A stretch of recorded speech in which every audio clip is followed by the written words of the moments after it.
Hey guys, welcome back to Plots with a Twist, where we discuss books, amongst other things, and we are back. I know we've been like quiet, radio silence, not on Instagram, not on YouTube, and that wasn't like necessarily intentional, but it kind of was. You know, we had a lot of things going on. It was the holidays. It was, you know, change of season, so you deal with illness, maybe seasonal depression, just a lot of things where we just took a breather, regrouped, and now we're here back and better. Hopefully y'all were looking for us. All right, well today we have a lot to talk about, so much. We are going to request that you get your drink. We're doing dry January. Yeah, so I got sparkling water. And I got sparkling grape juice. And I'm treating it like it's wine. Right. But get your drink, get your snack, whatever, and let's get into it. All right. So I read a whole bunch. Did you meet your Goodreads goal? Yeah, I went over it. What was your goal? My goal was 36. I read 48. What? I know. I was reading last year, y'all. It was so so proud of me. But yeah, I had 50 as my goal, and I think I read 55. Okay. So I'm not mine out 54, 55, something like that. Maybe 53. It was over 50. I know that much. All right, so I guess we're gonna do a wrap up of both months just to kind of put it all in give you all the stuff. So I know I can be long winded. I'm gonna try to keep all my summaries and thoughts short, but I guess I'll start because I feel like I read the most books between the last 2 months. So I'm gonna do two first because one is like a visual poem. So it's kind of shorter. Yeah, it was like not even 10 pages, and that's Inheritance by Elizabeth Acevado. I met a Goodreads like record for myself for the shortest book I've read. Oh, really? Yeah, I don't have much to say about it. It's just a poem about pride and our hair and our legacy as a woman of color. So I don't really have a lot to share about it. It's just a cute story. If you have like children, I think it'd be good for that to kind of engage them with, because the illustrations were really nice and kind of followed along with everything she was saying, and it just was really like a prideful little poem. So that was cute. Okay, y'all, what happened? I read 2 books in November, like physically with my eyes, y'all. So let me get to the first one I read with my eyes. Okay, so boom, I read King of Scars by Leigh Bardugo. So that was the book Asia assigned me. If you all, you know, take a walk down memory lane, we assigned each other books for November. And so she assigned me that, thinking I wasn't that girl and wasn't gonna finish it, but I did. I knew you could do it. I did. So yeah, okay. Trying to make it quick. So it's about Nikolai, Souljah, Nina, and Isaac. So they are, so Nikolai is the king. He's the king of the land, right? He was that dude, but he was suffering from, you know, this demon, this darkness that was in him that kept, you know, coming at unopportune moments. So for that, he wasn't trying to do too much. He was basically trying to tackle and get that situated. Souljah is his first like lieutenant, basically his trusted advisor, and she's kind of trying to help him through this, but also trying to look at the realm and look at the state of everything and make sure that Ravka is prepared for any kind of war that might be coming their way. Nina is one of their agents, and she's out undercover trying to find all the Gresha and bring them back, but she discovers a lot more is going on than they thought. And then Isaac, who's Isaac? Why do I have him? I don't remember him either. So basically it just goes into this, you know, fantasy world that Leigh Bardugo has created. The Gresha Burst is something that she created, I believe, with the Shadow and Bone series, or it might have been before that, but pretty much this is kind of a continuation of that, but it's like a sidebar story. It happens after the events of what's the one? King of Scars. Isn't that, oh no, that's the name of the book. Six of Crows. Six of Crows. It happens after Six of Crows and Crooked Kingdom. So it's set after that. So if you have not, which Asia has not, but it has a little bit of spoilers. It's not horrible. It doesn't deep dive and remind you of a lot of things, but it does pick up where that book kind of left off, a couple of months later. And I didn't feel like I was missing anything when I was reading it. Yeah. But I haven't finished, so. I think with the main person that was in the other one was Nina. Like, that's the only person that is kind of like, what? Yeah, her story kind of. Yeah, but other than that, so that's really what the book was about. So, okay. What I liked about the book, it was lacking a little bit compared to like Six of Crows and Crooked Kingdom, in my opinion. I feel like Crooked Kingdom and Six of Crows was just so hearty and so like moving. But I did like those. I still like the way she presented the characters. I feel like she has a way of pulling you into the story to make you really just love everything that's going on. Whereas you don't really have to like it, but you still just love, and you're just like, you're in there, you're in the thick of it. So I really enjoyed that aspect of it. She had a good pacing throughout. So ultimately you didn't feel lost. Like I said, if you didn't read the previous books, you were kind of in there. I think she could have benefited from a little bit more explanation in some situations, but you weren't completely like just lost. And with that, I just feel like she did have a strong assumption that most people picking up this book didn't or read the previous ones. So yeah, if you do, I feel like if you are starting to get lost, yes, you can go to the previous books, but it's not 100% necessary for this particular book. It was just the references sometimes to the past that kind of made it a little bit hard to follow, but overall I enjoyed it because I knew what was going on. So hope that makes sense. Okay, you go, because I got so many. So I finished. I didn't read that much in December, y'all. It was just a lot going on, so take it easy on me. But that was November. That's why I could barely remember. Yeah, November too. Yeah. What did I read in November? Nothing. Only you a couple. should have been reading the books I assigned you. So I did eventually. The only one I didn't read was Six of Crows. I haven't read that one, but I read 2 out of 3. That's good for me. What was the other one I assigned you? Harry Potter. And what was the other one? All the Light You Cannot See. Oh, I read that. Okay, let's hear it. Okay, so before I get to that, okay, well, yeah, I can talk about that. All the Light We Cannot See by Anthony Doerr. Okay, so this book is about, oh my God. It's about, what's the girl's name? I gotta look up the stuff. The girl and her dad. Okay, so it takes place, and it starts like in Paris.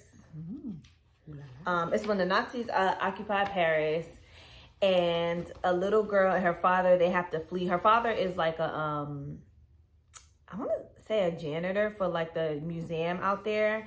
He has all the keys to the building. So she kind of grows up in that environment, and her dad have to flee to Saint Malo. I don't know where that's at, but they gotta flee they have to flee somewhere, yeah, where they have like family, so they can kind of escape the the Nazis occupying Paris, where they live, and kind of go through that whole thing. And so it just follows. What is her name? Marie-Laure. Okay, so Marie-Laure, she is, in the beginning of the book, she loses her sight. It's not a spoiler. Like, she's about, I want to say like 10 years old. And she, right before all this happens, she loses her sight. And so her dad is kind of teaching her, like, how to get home and how to do certain things without being able to see. And in this... I read it. All the Light We Cannot See. Huh? You read it? No, I'm saying the title. Oh. And so, yeah, so it follows Marie-Laure throughout her life. And then it also follows, I thought his name was I think it's Werner, but it's spelled like with a W. I think that's just how they pronounce it. Yeah. He's an orphan, and he ends up being enlisted in the army, like on the bad side. So it kind of goes from his perspective. And then it also follows Marie-Laure's uncle, who was kind of affected by the war previously. He doesn't leave his house, and that's who they go to. They go to his house to kind of escape the war and stuff that's going on. So it just follows all these characters, and it goes throughout their whole life, from when Marie-Laure is about 10 years old to right before she loses her sight, to when she's older and she has children of her own, and how those characters kind of connect back towards the end. And it's kind of like just a story about like, surviving Mm-hmm. and how sometimes people you're helping people and you don't even know that you're helping them type of thing. I don't know if that makes sense, but it was a good book. It was something I wanted to read a long time ago, so I guess Kristen remembered that. It is a historical fiction, and I did read it was like a little bit of controversy surrounding like seeing the other side, I guess like the German soldiers, kind of giving them a soft spot because Werner was he was a German soldier, but he kind of was just like enlisted and told to do things that he was, he really didn't want to do, whatever. So I guess people didn't like that. I don't know. But I really enjoyed it. It was a little long-winded, but it kept your attention because you just wanted to see like where these characters ended up. Of course, it had a lot of sad moments. Towards the end, it's some moments where I did drop a tear or two, not gonna lie. It did give like, oh my God, it was just like really, it was like really like heart-wrenching and heartwarming. Especially with Marie Laure, like she can't see and she going through all of this stuff and people just crazy. So yeah, it was a lot. So that's probably wasn't the best synopsis, but y'all read it a while ago. So y'all know my brain. It ain't. So Okay. But yeah. All right, another book I read that Asia told me to read is The Bookwoman of Troublesome Creek. I read it. I did. The Blue People of Kentucky. Right. So this one is Cousin Mary. Or Bluette. Or Bookwoman. Those are her many names. Bluette. Or Widow Frazier. They called her a whole bunch of things. A whole bunch of stuff. Right. But she's one of the last blue people in Kentucky, in the mountains of Kentucky. And so her father desires for her to really get married, kind of get taken care of, but she's like, I have this affliction, ain't nobody gonna want me, and I don't want nobody. Like, I just want to do what I need to do and blah, blah, blah. But it's set in a time, what is it, the 30s? Yeah, so it's set in a time where women couldn't really just be. Yeah, they had to get married off. Yes. So, Cussy, she does end up getting a job and whatnot. She works for this government program delivering books, but she can only maintain that as a single woman. And so she does get married. This is not a spoiler, I don't think. She does get married, and her husband ends up dying early into the marriage. And so so that's why she's called Widow Frazier. But that kind of frees her to still work for this program. And so it just goes as she through her life and just the things she's dealing with in regards to discrimination, because she's pretty much treated like a black person, I guess. And ultimately like a anomaly. Scientifically, the doctor wants to get hands on her to really study her and her blood. So it's just really going through her life and her dealing with all these things that are coming at her. So I liked learning about a group of marginalized people, of course. Especially something like that you don't hear of. We know skin colors we're familiar with, but of course blue, you never really hear about that. So the fact that there are actual people who suffered from this affliction in real life, it was interesting to see a fictionalized telling of, just their experience.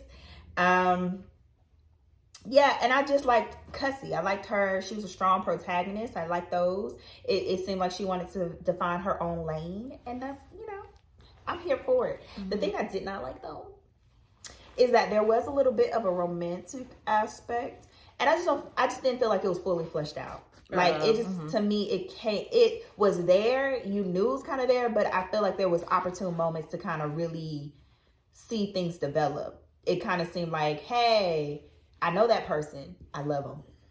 And it's like, wait. Yeah, I love them. Right. I want to be with them. And it's like, yeah, I just felt, it was like, to me, a little bit like, this is extra. We want to see a outcome that is favorable for certain characters.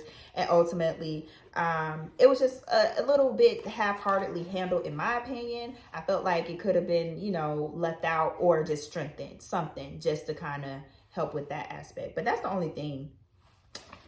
Oh, I did that one quick. I did good. Okay, so you want me to do two? Read? Okay, I'll do another one. Yeah. All right, so another one I read. Is that the 3 you told me? No, I'll do the third one you told me to read. Y'all. I read Coldest Winter Ever. 20 years by Sister later. Souljah. 20 years and. So what'd you think? I need to reread it because I read that when I was so super young. I know I was seeing with different eyes now. All of y'all need to reread it because let's start mild. Okay, so it focuses on Winter Santiago. She grew up in Brooklyn's ghetto. She was that girl. She had her daddy, he ran a game. He was on top of the drug game. Her mama was the baddest out there. And so she just lived this like cushy little life in the depths of the hood. And so as her dad starts to gain status, things start to shift for them. They end up moving to Jersey, getting this nice big house, and then everything hits the fan.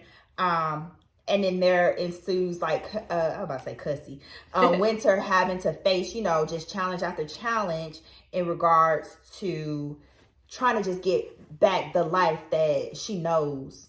And so, okay, y'all. Why I say y'all need to reread it. Winter annoyed me. Like, girl.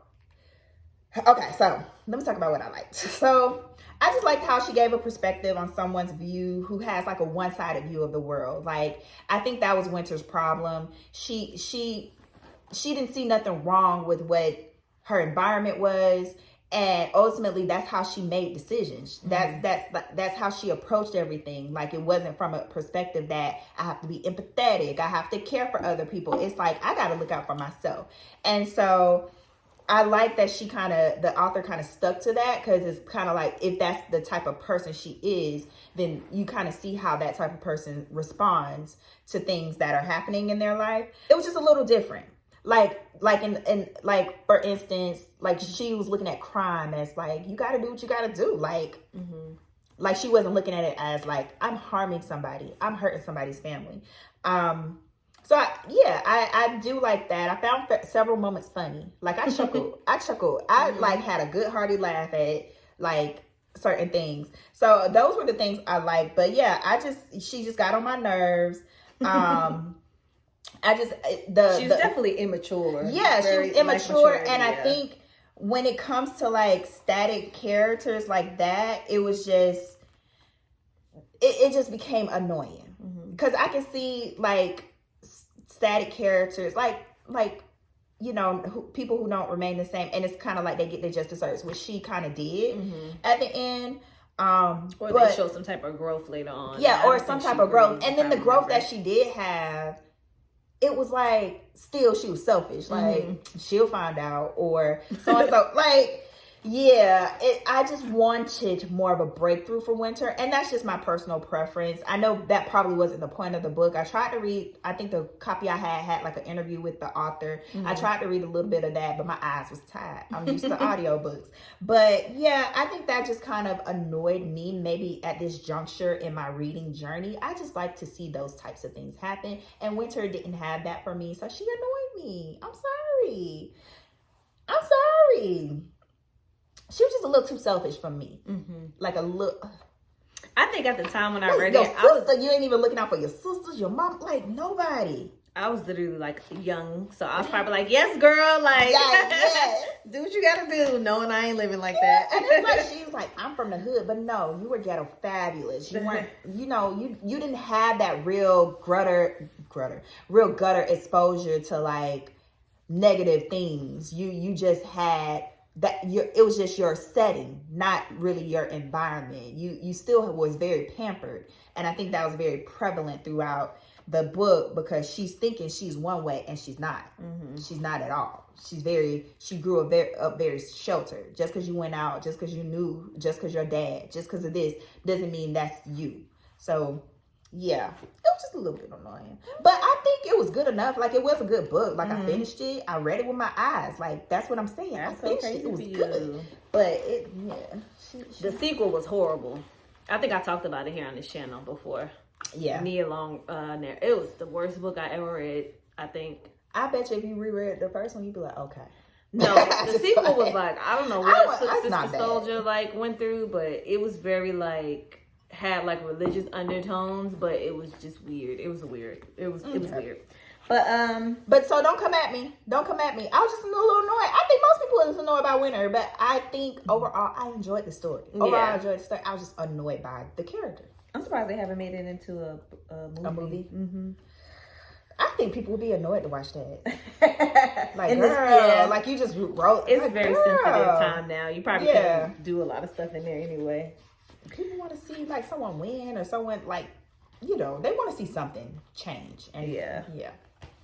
Okay, what you read? Okay, so the only other book that I read between December. Oh no, I read one more, but this book I talked about already. I had started it, but I finished it in November, and that was the Broken Harbor by Tana French, the 4th book in the Dublin Murder Squad series. And it's about Scorcher. He's like the he has the highest solve rate in the murder squad, and he gets assigned a case where 2 children and a husband are murdered, and the wife is surviving in this like brutal attack, and he's basically trying to figure out like what went wrong in this like weird town. And the town has some significance to him because he kind of grew up and spent his summers there in Broken Harbor, and so kind of like is giving him some flashbacks, and then he's dealing like with his sister who has kind of, I think, like a mental illness, and trying to deal with that and also deal with this case. And it's just a lot for him. But one thing about Scorcher, he gonna solve that case. So yeah, I think I had already like talked about it a little bit. So yeah, finished that. It was good. Loved it. Y'all know I love some Tana French. It gave what needed to be given at the time that I read it. So I don't think it's anything that I really didn't like. Even though Scorcher, like, they did get a little personal about like his, I feel like, I don't know if it's his particular character or thinking back on the other characters in the books, I feel like they don't get like too personal into like their own personal lives. It's more so about the case and what's going on. And this one, it got a little bit towards the end. You kind of saw like what was the significance of the place to him and his family. But yeah, other than that, I enjoyed it. Okay. All right, so 2 more for me. Oh, wow. I was reading. Can't stop my shine, girl. Okay, boom. So another book I read in November, I think, November was like that month. I was like, was Take My Hand by Dolen. I don't want to say her name wrong. I already did, probably. Perkins-Valdez. So this was a very interesting book. So it focuses on the story of Sybil Townsend. So Sybil, like civil rights. She kept saying that through the book. At the beginning of the book, it starts from when she's 68. She's looking at retirement. Right, from being an OBGYN. But she has a past that kind of haunts her. So the book then goes and recounts, she's kind of recounting her experience when she first began as a nurse, graduating from the prestigious, the illustrious. You always got to say that when you talk about HBCUs, especially your own. The prestigious, the illustrious, the can't be topped Tuskegee University, where I also attended. I went to a PWI. Can't relate. But she graduates from Tuskegee and gets this kind of interim job, or as a nurse in Montgomery. I think she's 22 when the events start, when she's recounting. So it's like in the 60s, I believe, is when she kind of goes back to.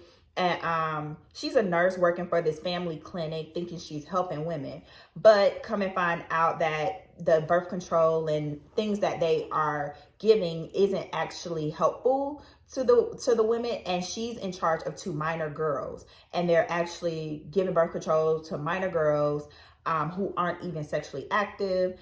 And things happen where she kind of gets attached and personally responsible, and something happens to the girls that completely shift their world and completely shifts Sybil's perspective on the healthcare system and who she works for and all that. So she kind of goes to battle with them in trying to get justice for them and trying to get these clinics kind of federally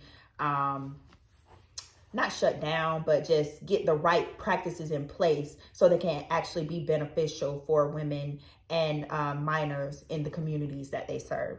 So she carries a lot of baggage from this and whatnot, and it goes into all that. So what I wrote Tuskegee whoop whoop. but of course that already like stuck out, and then they started saying little places on campus, and I was like, I know what it is. Mm-hmm. I know the Valley. I know this. I know that. I know the Chapel. So yeah, it just kind of, when you talk about characters that you see yourself in, I didn't see myself in that, but it just kind of drew me closer and more into the story because of course I could relate to her experience at college. But I thought it was a very, very, very, very, very, very, very important story because it kind of hints at the Tuskegee experiment, of course, and how many Black men it was mostly Black men were experimented on with the syphilis experimentation, and the book is set when that's first starting to be discovered and discussed. So that comes into play in relation to what's going on at these clinics and these young girls and just looking at, population control, genocide, these types of things. So those types of themes are being discussed in this book. So I think that makes it, just that much more important. It is, I think, a young adult book. So for that, even more so than anything, but I'm not sure if it's categorized as young adult. I like the idea of her kind of relating some of the trauma, or unpacking some of the trauma that Civil experienced throughout her course of trying to help these young girls. I like how that was approached throughout the book because she kind of steps away and isolates herself from this whole situation, all these people that she got so close to, and it was because she just couldn't deal with her role and everything that happened for her. Happened to the girls and everything that happened throughout the story. But I think I also like that it did have like moments of redemption for everybody. So you got to kind of see how everyone progressed and moved on and kind of grew from what happened. I will say, because it is discussing minors, especially in regards to birth control methods, there is it was a little challenging to get through. It was a little challenging to kind of just read something happened to like a 10-year-old girl or something happened to a 13-year-old girl that should never happen. So if you're a little sensitive to that, I would kind of warn you about that. I'm sensitive to that, but I still got through it. So it's not horrible, but it definitely is something that kind of made it a little difficult to get through. And it was just a little heavy. A little heavy. But if that doesn't bother you, it's a good book. It is. Oh, 2 good books. Okay, other than that, Lord, I read People Person by Candice Carty-Williams. Look, did you enjoy it? I'll talk about it. So Dimple Pennington, she's 30 years old and self-proclaimed social media influencer. She demonstrates self-deprecating behavior. She's kind of always putting herself down, and that's a result of her abandonment issues with her father. So years prior, she meets her father, not for the first time, but one of the more significant time. And then she's around 13, about to be 14, and she's introduced to her 4 siblings. Is it 4 of them or 5? I think it's 5 of them all together. But... So her 4 siblings. So she has her oldest, Nikisha. The second oldest was Daniel. Youngest, Lizzie and Dimple were actually born like a month apart or a few weeks apart. Mm-hmm. They were supposed to be born on the same day. They were both due around the same time. And Prince, he's the youngest, and he has the same mother as Nikisha. So her dad was a Rolling Stone. He was out here dipping and dabbing. And so something happens with Dimple, and she pretty much calls on Nikisha to come help her, and there ensues like just a bond or connection with all her siblings as they work through the situation to help Dimple, and also in the background kind of grow as siblings and come together and create that sibling bond. I think for the author in particular. Oh my God. What? I'm not a lot of growth and restraint was shown by the author. I wrote that. Growth. Because I'm not I'm not shy about saying I didn't care for Queenie. Mm-hmm. I mean, it was a lot of things wrong with Queenie, in my opinion, that very, you know, apparent that was her debut. Mm-hmm. And yeah, and I felt like she grew. What? Nothing. I think you would like this one more. So yeah, I did. I thought she showed a lot more growth. It was, you could tell she was trying to reel it in and not try to run everywhere like she was with Queenie. So yeah. There was moments of humor still. I think that's her style. She likes to make things a little humorous. Of course, Queenie, to me, even though it had its problems, it was a little bit more laugh out loud funny. This was more of a situational or kind of just character based, relationship type hijinks funny or humorous. But yeah, I think what I didn't like, though, what I continue to struggle with her books and second book, okay, is her leads and just how she creates them. She likes a weak lead. I felt Dimple was a little bit of a weak lead because I struggle with connecting with main characters that know what they are doing wrong, why they are doing it wrong, but still do it wrong. Like, still their actions. And I felt like Dimple was very self-aware, but still participating in this type of self-deprecating behavior where putting herself down just constantly. I wrote that. She kind of like got this they know better but they don't do better approach. But I think that's most people in real life. I guess. But okay, if that is, I don't want to read about it. You don't want that reality. Other than that, I think other than that, only other thing I didn't like is, I just didn't think it was necessary. I didn't think the main conflict that brought them together was necessary. But it's what brought them together. But I think it just was distracting. No. I think if that brought them together, they could have resolved it early on and then gone into just how they came together. I was more interested in their connection versus the situation they was trying to solve. Mm-hmm. Because at the end, they solved it in 2 seconds, you know, which they could have did weeks, months prior to, like, based on the events in the book. Yeah. I just felt like it was distracting. That was it. Okay, go back. Your time. So we're doing December and November, right? Yeah. Okay. So only book I read in December. Lord, so you got me talking. I might have to save some of these. Was Book Lovers by Emily Henry. So boom, Book Lovers follows Nora Stevens. She's a literary agent. She's very hardcore. She's in New York City. She's very, like, I don't know, just one of those women that is very, not even manic, but just how do you explain her?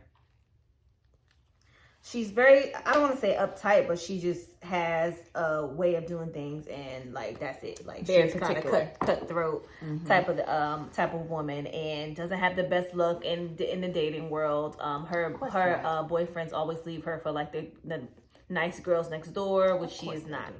So boom, she gets a call from her sister. Her sister like has kids and is married and stuff. Not the life that she's living in. Like, she can tell like her sister is kind of like off, so they make a plan to go on this trip to this town in North Carolina, which is the setting of one of Nora's author's books. So she's a literary agent, but one of her people writing about authors. Yeah, so her one of her authors that she's the agent for has this book, and then in the book is a book that Charlie, this man, he's an editor who they met and didn't have like the best interaction, and I think he like kind of dissed the book a little bit and was just saying like, oh, that's not like good, like who wants to write a book about that or in that setting. So fast forward, she goes on a trip. She never speaks to Charlie again, whatever. Fast forward, like a year later, she goes on a trip to this town with her sister, because her sister loves the book or whatever, so she wants to go like live out a little fantasy, you know, before her sister's pregnant, before her baby's born. So she in the town just chilling, doing whatever. She see Charlie, the man, at some diner. She's like, well, what the hell he doing here? He ain't even like this town. He said that he ain't even. So from there, they kind of course they meet and like figure out like they're in the same town, whatever, and like from there, it kind of goes back and forth with Nora and Charlie in their friendship, and she's also like kind of dealing with some stuff with her sister, like trying to figure out like what's caused her to want to go on this trip. Besides, she feels like she's grown, her and her sister are growing apart, so she's trying to make sure, you know, nothing's wrong, whatever, while also like just trying to figure out her life and, you know, her love interests and stuff like that. So yeah, that's it. I enjoyed it. It was cute, you know. This is the lady that wrote Beach Reads, which was cute or whatever. So very like, you know, romance, easy read. I think I enjoyed this one a little more than Beach Reads because towards the end, it gave a little more romantically to me, without giving too much away. And although the characters are like kind of like not predictable, but like characters that we've definitely seen in other books before, I did like the story within the families on both sides, Charlie's family and hers, and it's just warm and heartfelt, and I enjoyed it. So yeah. Okay. All right, so bear with me. We might have to do our TBR separate. I think that sounds like a good plan because I got a few more to talk about. Okay, so y'all gonna talk to me right now. All right, boom. I'm gonna make it quick as possible. Okay, so next, Beartown has the third installment called The Winners. Woo! The third and final, I think. I hope so. By Fredrik Backman. You read it? I'm reading now. Like I'm literally in the middle of it now. Okay. So just don't tell me too much. Not to belinger the point of what the book is about, because it's basically picking up some months after, it's either months or a year or something like that. A year. Yeah, after the events of Us Against You. And so it's just catching up with all the characters you've known and grown to love over the previous books, and trying to kind of just hopefully wrap up the story. Just to kind of give you I guess what this story is kind of centering on. Tensions are brewing. They are brewing between the towns of Beartown and Yed. They hate each other. They've hated each other for years, and it all relates to hockey, of course. But there's this really big storm that kind of impacts both towns, and one more so than the other, and it creates just a chain of events that pretty much the town has never seen before, and ultimately that relate all to the characters that we have come to know. So yeah, that's pretty much it. So classic Backman, very much heavy on the feels, heavy on the I want to make you cry. I want to give you some food for thought. I want to give you something to think about. I'm gonna drop this little one-liner, and you're like, that was a good one. So very, very, very much that. I think he struck a good balance with that, because I feel like Beartown didn't really have a lot of that as much, and then Us Against You had too much of that. So it's kind of like somewhere he found a balance where he start off the book or start off each chapter with a little anecdote, and then go into, hey, here's the events of this chapter. I like how he moved the story along while simultaneously reminding us of what everybody's journey. I love when I know what's going on. So this kind of, you know, opposed to King of Scars, had a little bit more of this happened to this person. This is what blah, blah, blah, blah, blah. And you kind of understood, okay. So he had a lot more reminders, especially the first like chapter, I think, or the first like couple of pages. I think it was just a lot to happen, a lot of events to unpack. And I just think it overall, of course, was a moving story. It was a very character heavy story, very kind of just a story you can enjoy. Dislike, entirely too long. Entirely too long. Yeah. Like I get it. If this is hopefully the last one, I get it. He wanted to wrap everything up. So I feel like why I'm kind of don't like that it was too long. The ending was lacking to me. I felt like it was too long and he rushed the ending. So it's like, if you're going to be long, be long. Just commit to it. Unless his editor was like, we got to cut this right. So, cause I think there was new characters introduced, new storylines, new plot points introduced that were like told, honed in on, boom, you understood. And then when you got to the main thing he was foreshadowing towards, because he does a lot of foreshadowing in 2 years time when they look, or next year when he's playing in the NHL. It's like when this person is no longer here. It's like, come on. So when it was one particular character he's foreshadowing on throughout the book, and when it finally gets to that particular character and what he's foreshadowing towards, it's like rushed, in my opinion. But I did like how he kind of closed out everybody's story in a sense as well, because you knew where everyone is going to land, so he was giving you that throughout. But yeah, the time he took for someone else could have been given to this particular character, because it was a character that was there since day one, or first book, I guess. But yeah, other than that, it got to a point where the foreshadowing was like, man, especially for this one particular character I have in mind, I'm like, man, just get to it, because you building it up. I'm already mad that this is going to be the outcome for this character. Like, let's just get to it. And then when you got to it, Benji? Maybe. Yeah, it's Benji. But yeah. All right.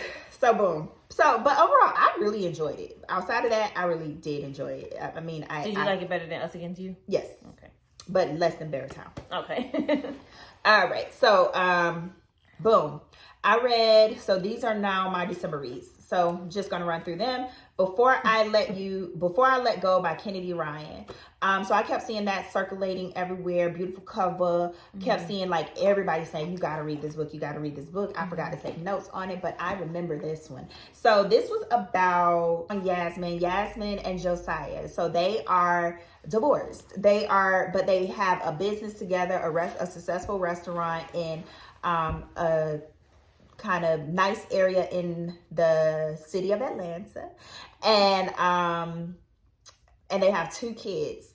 But so everything else is working for them except for their relationship. You look at them, you've known them over the years, and you're like, why are they divorced? But okay, they are, and they're still making everything work.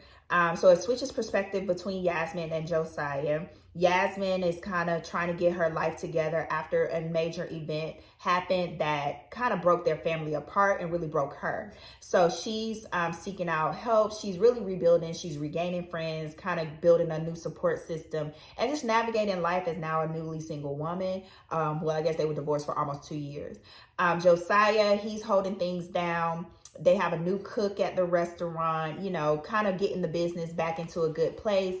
And they're just navigating their divorce. But even though they both start to try to date, it's still something very much brewing between them. The way they look at each other, the way they kind of just simmer with sexual tension. It's very much apparent that they are still sexually attracted to each other, but Josiah has a tough time trusting, Yasmin, because she pretty much broke his heart. He never wanted to get divorced. And Yasmin struggles with just understanding whether Josiah would even, like, how he even looks at her, because she knows she's the one who asked for the divorce. So it's just them navigating that situation. And it is like a romance. So there's some things that happen, and ultimately, hey. But I enjoyed it. It was steamy. It was like, oh. I want to read it. Think 7 days in June. But yeah. But, girl. But like, yeah, I felt I was moved at moments I was supposed to be moved. It was like, I really felt like I was reading a book of my homegirl. Like, it was very relatable, not in the sense of like going through that situation, but just the characters were like real people, real characters. And I thought she did a great job of just kind of just telling their story, while kind of giving you a little bit of a scandal, a little bit of salaciousness, and a lot of steaminess. So I enjoyed it.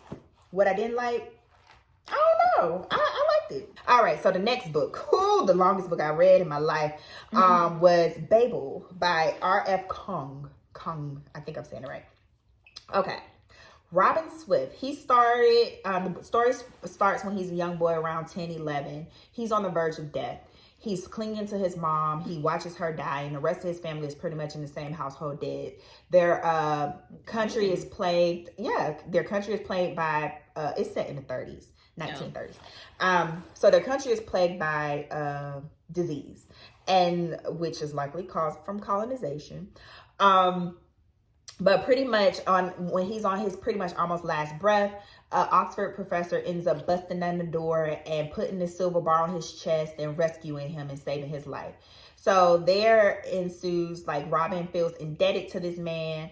And there ensues this, like, journey for Robin where he gets the education and the opportunity to kind of learn language. He's taught different languages over the years with the promise of eventually entering Oxford University with the professor. Overall, once he gets into Oxford, he meets 3 friends and they form this, like, quasi family. And pretty much life is cushy. Life is great. I get a stipend. I'm a translator for this, and I get to potentially work in this silver working. Translation can kind of create, they call it silver working, where it creates this magic. If you find a matched pair, it's very complicated. It produces, like, whatever that matched pair, like, is produced. Say you got tomato. I'm just making up something. It might make a tomato more ripe. Like, if that was kind of like, just to provide an example. But his world gets turned upside down when he's approached by this organization to kind of help steal resources from Babel. And he's questioning why he needs to do this. But ultimately, this organization is looking for fairness, looking for justice, and looking for things to kind of balance out, because Britain or London or wherever they are, or England, whatever, has the world's majority of silver, and it's depleting resources from other countries that Robin and his peers, that's their homelands. And so it does get into discussions of race, discussion of colonialism, discussions of betrayal, friendship. Like, it's just a lot of things going on, but pretty much, yeah, that's it. So I feel like this is a modern classic. I feel like this is a book that's going to be read in classrooms eventually, or just years and years and years. I felt like that as I was reading it. I do sense that this is going to be a book that has longevity. It was kind of weirdly nostalgic because it was very simplistic in its writing, but it just told a really nice story, and just a really hearty and kind of important story. Once she got into the nitty gritty of, like, again, everything was rainbows and sunshine. You know, things happen where you're like, oh no, wow. But once she got into the nitty gritty of, like, we are going to fight against our oppressors, I was like, yes. So I really enjoyed that. It is a reader's book. Mm-hmm. It is a reader's book. It is a reader's book. So if you do not read, if you do not read often, I would not say this is something you want to tackle. It is entirely too long and too much and too many things going on. I love the parallelism. I love the metaphors. Like, I love all the, like, scholarly things that were presented throughout the book. I was very appreciative of the writing. It was subtly emotional. I found myself, like, just being like, what's that? Oh my God. But very moving book. But too long. Mm-hmm. Too long. But yeah, I enjoyed it. It was good. It was long. Mm-hmm. Killers of a Certain Age by Deanna, Raybourn, read that.